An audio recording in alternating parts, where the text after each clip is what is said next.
तुम दोनों उदास क्यों खड़े हो? क्या हुआ है? कुछ तो बताओ। और तुम पहरा देने तो 3 गए थे, सेनापति जी कहाँ है? वो फिर भी चुप थे। हमने पूछा सेनापति जी कहाँ है, बताओ। वो महाराज, सेनापति जी अब हमारे बीच में नहीं है। क्या कहा आपने? सेनापति जी हमारे बीच में नहीं है? आखिर सेनापति जी को क्या हुआ? किसने सेनापति जी को मार दिया? महाराज, जब हम रात को पहरा देने के लिए गए थे तब आधी रात तक तो कुछ नहीं हुआ, फिर आधी रात के बाद एक खौफनाक आवाज आई। सेनापति जी उस आवाज की ओर चले गए। फिर सेनापति जी ने हमको मदद के लिए बुलाया। फिर हमने जाकर देखा तो एक विशाल खूंखार लकड़बग्घा वहाँ पर खड़ा हुआ था और उनकी जबड़े में सेनापति जी का शव लटक रहा था और वो सेनापति जी को लेकर अंधेरे में भाग गया। और महाराज, हमारे जंगल से बकरियों को भी वही लकड़बग्घा गायब कर रहा है और वो इतना खूंखार हो गया है कि वो सेनापति जी के शव को भी खा जाएगा। उसको अपने साथ लेकर भाग गया।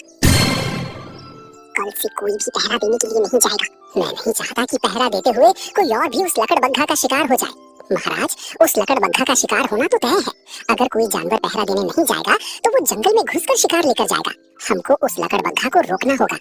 आज वो जंगल से शिकार लेकर जा रहा है। जब उसको जंगल में शिकार नहीं मिलेंगे तो फिर वो हमारे घरों की तरफ आएगा। इसलिए हमको उसको जल्द से जल्द रोकना होगा। इसके लिए कुछ उपाय कीजिए महाराज। क्या गजराज उसका मुकाबला नहीं कर सकते? हाँ, मुकाबला तो कर सकते हैं गजराज उनका, लेकिन वो लकड़बग्घा बहुत खूंखार है। अगर उसने गजराज की सूंड को अपनी जबड़े में पकड़ लिया तो फिर वो उनकी सूंड को अलग ही कर देगा। मुझे नहीं लगता कि उस लकड़बग्घा को रोकने के लिए गजराज उचित होंगे। हमको किसी ऐसे ताकतवर जानवर की तलाश करनी होगी जो उस लकड़बग्घा को मुंह तोड़ जवाब दे सके।